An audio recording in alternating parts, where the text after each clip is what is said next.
the thing, when it comes to the social experiment with the baby formula and the churches, I stand behind what I said yesterday when I said I believe the root of this issue is that the Western church, the church of the Western world, has become too comfortable. Therefore, we have become complacent when it comes to doing the uncomfortable work that Jesus told us we were going to have to do. We are content with treating church like a feel-good club, the corporate body of Christ. We are content with treating the corporate body of Christ as a feel-good club that we get to be a part of, okay?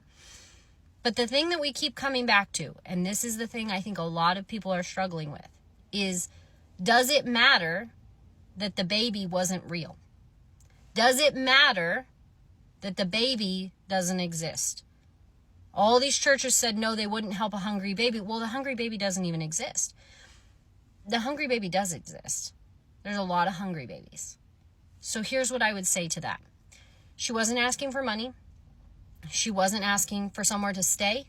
And she wasn't even asking for a meal for an adult. She was asking for a very specific brand of baby formula.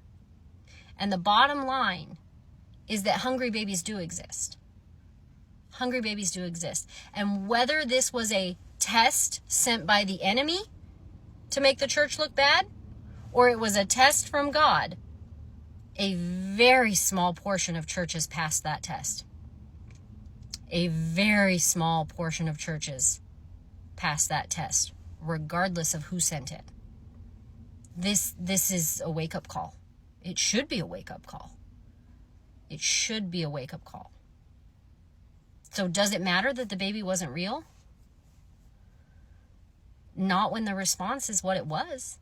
And here's the thing, of those churches that did say yes, I don't know if y'all saw this, but she went to one of the church services of one of the churches that said yes. They invited her to come to church. After she told them, hey, the baby's not real, I was just seeing if you were willing to help a mother in need, they said, come to church on Sunday. She went to church. She went to that church on Sunday. So does it matter that the baby wasn't real? Because the Great Commission just happened from a not real baby and a can of formula that wasn't actually needed.